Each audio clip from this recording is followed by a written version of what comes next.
तो दोस्तों आज हो गया 16 सितंबर 2020। बिहार समेत देश दुनिया की बड़ी और ताज़ा समाचार लेके आए सिर्फ आपके लिए। चलिए फटाफट खबर शुरू करते हैं। उससे पहले अगर चैनल को अब तक सब्सक्राइब ना किया हो तो फटाफट चैनल को सब्सक्राइब कर दे, लाइक कर दे, शेयर कर दे, ताकि इसी तरह की खबर आप हर रोज़ देख सके। चलिए शुरू करते हैं आज की पहली बड़ी खबर। भारत में कोरोना वायरस के मामले रोजाना तेजी से बढ़ रहे हैं। बीते कई दिनों से रोज 90,000 से ज़्यादा केस सामने आ रहे हैं। अब देश में कुल संक्रमितों की आंकड़ा बढ़कर 50 लाख के पार पहुंच गया है। इसके अलावा अब तक संक्रमण से 82,000 से अधिक लोगों की जान जा चुकी है। कोरोना वायरस के मामलों पर नजर रखने वाली वेबसाइट वर्ल्ड मीटर के अनुसार देश में देर रात कुल कोविड-19 मरीजों की संख्या बढ़कर 5,09,290 पहुंच गई है। इसमें अब तक 39,33,455 मरीज बीमारी से ठीक हो चुके हैं। वहीं मृतकों का कुल आंकड़ा 82,045 पहुंच गया है। बीते कई दिनों से दुनिया में सबसे ज़्यादा नए मामले भारत में सामने आ रहे हैं। भारत के बाद अमेरिका समेत अन्य देश है। महाराष्ट्र में सबसे ज़्यादा कोरोना के मरीज सामने आ चुके हैं। यहाँ कुल मरीजों की संख्या बढ़कर 10,97,806 पहुँच गई है। आज की दूसरी बड़ी खबर, सुप्रीम कोर्ट ने नौकरशाही में मुसलमानों की कथित घुसपैठ को लेकर सुदर्शन टीवी के बिंदास बोल कार्यक्रम के प्रसारण पर रोक लगा दी है। शीर्ष अदालत ने सुदर्शन न्यूज़ को आज और कल बिंदास बोल कार्यक्रम प्रसारित नहीं करने का निर्देश दिया है। मामले की सुनवाई 17 सितंबर को होगी। सुप्रीम कोर्ट ने कहा है कि कार्यक्रम में कई तथ्यात्मक गलतियां हैं। यूपीएससी में मुसलमानों की आयु सीमा 35 रखने का परीक्षक के ज़्यादा मौके गलत दावा किया गया है। हमें लगता है कि कार्यक्रम के जरिए मुसलमानों को निशाना बनाया जा रहा है।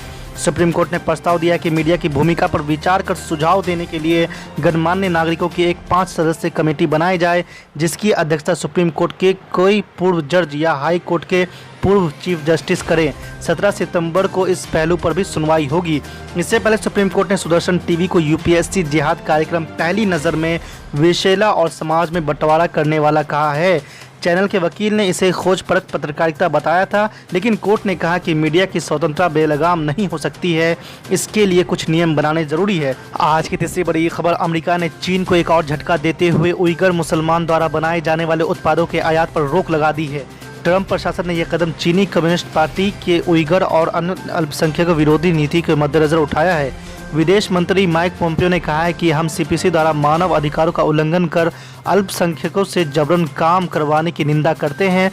अमेरिका ऐसे उत्पादों का आयात नहीं करेगा जो उसके मूल्य के खिलाफ है। चीन में प्रताड़ित उइगर मुसलमान और अन्य अल्पसंख्यकों द्वारा निर्मित उत्पादों को अब अमेरिका में एंट्री नहीं मिलेगी। इसके साथ ही आपको बता दें कि उन्होंने आगे कहा है कि अमेरिका चीन के दमनकारी नीतियों के खिलाफ खड़ा है। जिस तरह से चीन में धार्मिक या जातीय अल्पसंख्यक समूह का शोषण किया जा रहा है, उसे हम स्वीकार नहीं कर सकते हैं। आज की चौथी बड़ी खबर, बिहार विधानसभा चुनाव से पहले केंद्र की मोदी सरकार बिहार वासियों को एक पर एक तोहफा देती जा रही है। इसी कड़ी में मोदी सरकार ने एक और बड़ा तोहफा दे दिया है। दरअसल मोदी कैबिनेट ने दरभंगा में एम्स को मंजूरी दे दी है। इसके साथ ही बिहार में पटना के बाद दूसरा एम्स बनने का रास्ता साफ हो गया है। दरभंगा में एम्स के निर्माण से सूबे में उत्तर बिहार के बेतिया से लेकर कोसी और सीमांचल के सहरसा, सुपौल और पूर्णिया तक के लोगों के स्वास्थ्य क्षेत्र में इसका फायदा होगा। इसके साथ ही साथ पटना पर लोगों की निर्भरता भी घटेगी। इसके अलावा आपको बता दें कि बिहार के दरभंगा में एम्स के निर्माण को लेकर केंद्रीय वित्त मंत्रालय ने 1361 करोड़ रुपए की मंजूरी पहले ही दे दी थी। बीते 25 अगस्त को केंद्रीय वित्त सचिव की अध्यक्षता में हुई वित्त समिति की बैठक में स्वास्थ्य मंत्रालय के प्राइमरी प्रोजेक्ट रिपोर्ट पर वित्त मंत्रालय ने मोहर लगाते हुए अनुमति राशि की स्वीकृति दे दी है। प्राइमरी प्रोजेक्ट रिपोर्ट के अनुसार दरभंगा एम्स में 750 बेड का होगा और इसके निर्माण कार्य पर 1361 करोड़ रुपए खर्च होंगे। आज की पांचवी बड़ी खबर, ऑल इंडिया मजलिस इत्तेहादुल मुस्लिमीन के औरंगाबाद से सांसद इम्तियाज़ जलील ने एमपी फंड के लिए लोकसभा में उठाई आवाज़। जब ये फैसला लिया कि 30% सैलरीज काट दी जाएगी, अगर उससे पहले एक पत्र सभी सांसदों को अगर भेजा जाता और उनसे पूछा जाता कि कितनी सैलरी काटना है, कि पैंडेमिक का पीरियड है और आपको भी कंट्रीब्यूट करना है, मैं यकीन के साथ कहता हूं चाहे वो विरोधी पक्ष हो या सत्ताधारी पक्ष हो, सभी कहते कि हमारा 50% ले लीजिएगा या 100% ले लीजिएगा, क्योंकि उस वक्त के हालात वैसे ही थे। क्योंकि ये मेरा सैलरी है, मैं कैसे खर्च करना, किसको देना, ये मेरे हाथ में है। लेकिन एमपी लैड फंड के बारे में जो सभी सदस्यों ने ये बताया है कि लोकल एरिया डेवलपमेंट फंड, ये लोकल एरिया के डेवलपमेंट के लिए इस्तेमाल किया जाने वाला है। हम यही सरकार से पूछना चाह रहे हैं कि 2 साल आखिर हम करेंगे क्या? जब हम चुनकर आते हैं तो बहुत सारे लोगों को वादे करते हैं। आज जब लोग हमसे पूछते हैं कि आपने हमें ये वादा किया था कि ये स्कूल की बिल्डिंग बनाएंगे, ये हॉस्पिटल बनाएंगे, ये सड़क बनाएंगे, तो हम उन्हें क्या जवाब देंगे? क्या हम उन्हें ये कहेंगे कि 2 साल के लिए सरकार ने हमसे ये कहा है कि सिर्फ जुमलेबाजी करते रहो, काम कुछ नहीं होने वाला है करके? हम ये सदन से ये मांग करना चाहते हैं, ये उम्मीद करते हैं कि सरकार इसके ऊपर, जिस तरह से दूसरे सदस्यों ने ये कहा है कि हमारी सैलरी का जितना हिस्सा आप लेना चाहते हैं आप ले लीजिएगा, लेकिन एमपी लैड फंड जो है ये एरिया डेवलपमेंट का फंड है और ये हमारे एरिया के अंदर खर्च करने का ये अधिकार हमें मिलना चाहिए, ये हमारा अधिकार है। यही आपसे गुहार लगाते हैं। Thank you. आज की छठी बड़ी खबर पीस पार्टी के नेता शादाब चौहान ने योगी सरकार पर साधा है निशाना।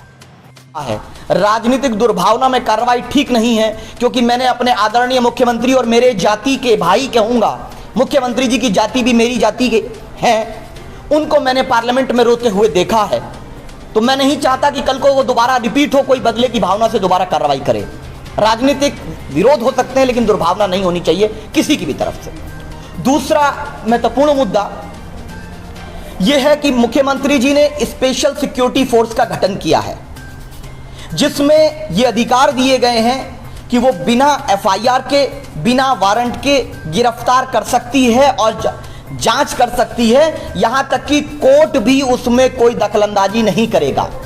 ठीक उसी प्रकार से जिस प्रकार आज से 100 साल पहले रॉलेट एक्ट आया था अंग्रेजों के जमाने में, उस रॉलेट एक्ट के अनुसार कोई भी व्यक्ति जो सरकार से सवाल करे, जो सरकार सहमत हो, उसको उठा करके जेल में रखा जा सकता था, जांच की जा सकती थी, पूछताछ की जा सकती थी। तो हमें इस बात का डर है कि जो सरकारें होंगी, चाहे वो भाजपा की रहेगी, सपा की रहेगी, बसपा की रहेगी या हमारी रहेगी, मैं तो बहुत बड़े खुले दिल से कह रहा हूं कि सरकारें अपने विरोधियों पर इस कानून का दुरुपयोग करेंगी और वही हाल होगा जो रॉलेट एक्ट में हुआ। तो अब समय है कि पीस पार्टी इसमें गांधीवादी विचारधारा को अपनाएगी। गांधी जी ने रॉलेट एक्ट का विरोध किया था और मैं महात्मा गांधी के रास्ते पर चलते हुए पीस पार्टी इस स्पेशल सिक्योरिटी फोर्स के तरीके का विरोध करती है। सिक्योरिटी के लिए फोर्स होनी चाहिए। आज लॉ एंड ऑर्डर मजाक बन चुका है। आज ज्वेलर के सोना लूट लिया जाता है दिन के अंदर। महिलाओं का अपराध बढ़ रहा है। एनसीआरबी का डेटा ये बताता है कि महिला अपराध बढ़ा है। दूसरी इंपॉर्टेंट चीज ये है कि इस सरकार में सबसे बड़ा घोटाला कोरोना का हो जाता है।